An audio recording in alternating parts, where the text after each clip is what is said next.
growth side, capex is great, but this connection to the woman participation in the labor market or woman participation in the economy is very, very tenuous. Are unemployed. It's called as an unemployment stock. So whether this stock will be observed. The interim budget presented by Union Finance Minister Nirmala Sitharaman has promised growth and development in various sectors. So how does this work on ground? Let's talk to Economist Kalaiyarasan. Hello sir. Minister has promised growth in sectors like, and people in poor, women, youth and all these sectors.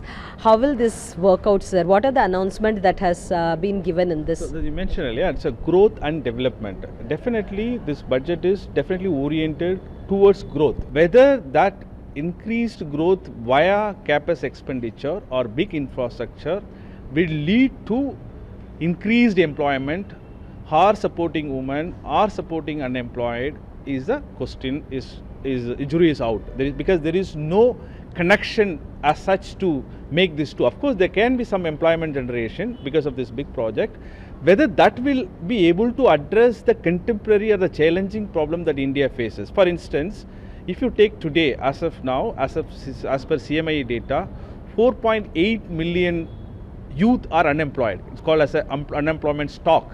So whether this stock will be observed by the kind of growth that India has is the question. What did this budget promise for the youth and women, particularly in the employment aspect? Definitely, as I mentioned, this growth side, capex is great, but this connection to the woman participation in the labor market or woman participation in the economy is very, very tenuous. It's not strong. Why I say this? If you look at the data for the last 30 years or 40, it's not just this government problem. For a longer time, India's participation of women in the labor market has been declining. There is a spike in the post-pandemic.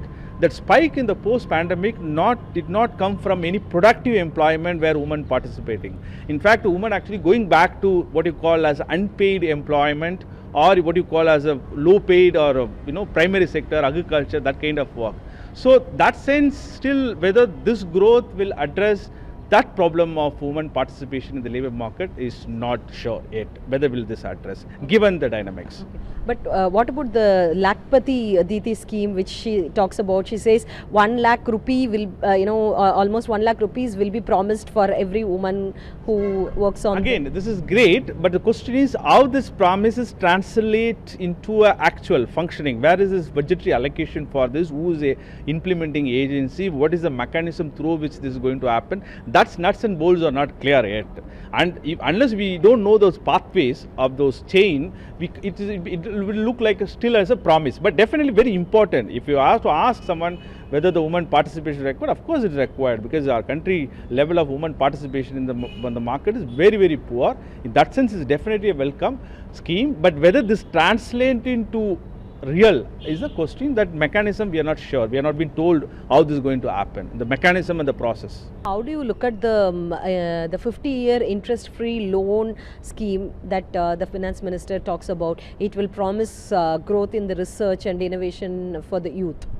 No, the 50 years grown to the state, again, that is meant for the specific sector. Again, it's the 50-year loan. Definitely matters. So again, the question is, as I mentioned earlier, this entire focus of this budget or the government for a few years, there is definitely a continuity, there is a vision. That vision, I repeat, is the following. That vision is to have a big infrastructure, physical infrastructure, like a big roads, big ports, flyovers, all that. It's very good, important, all that infrastructure important.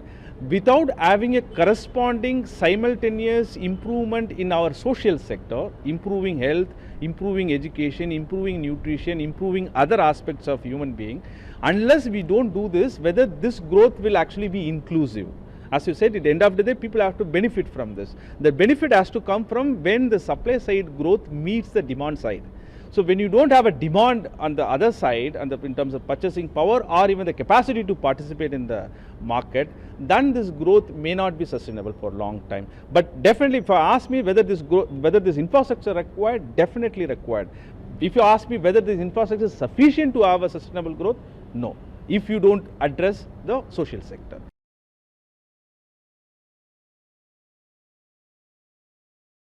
Subscribe to the Federal's YouTube page for more news and updates.